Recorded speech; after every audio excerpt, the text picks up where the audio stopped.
আপনি 6 বছর কোথায় ছিলেন? আপনাকে কত খুঁজছি জানেন?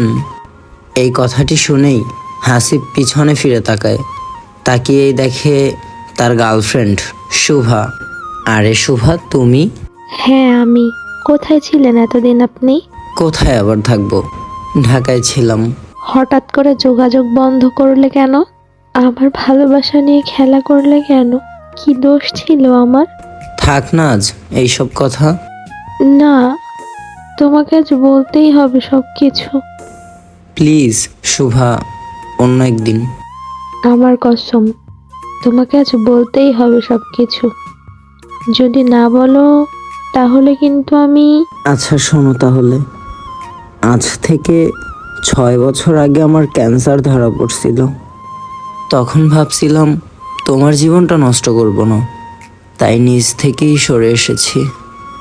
পরবর্তীতে আমি চিকিৎসা নিয়ে ভালো হতে হতে তোমার অন্য জায়গায় বিয়ে হয়ে যায়, তাই আর তোমাকে জানাইনি।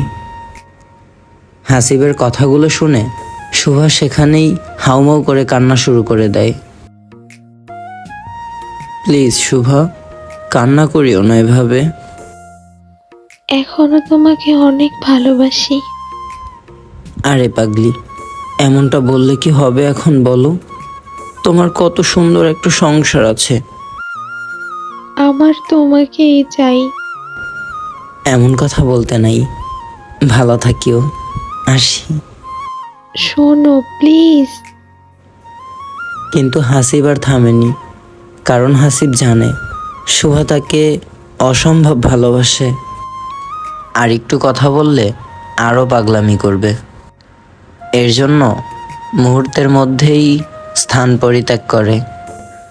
আসলেই ভালোবাসার মানুষকে কখনোই ভুলে থাকা যায় না।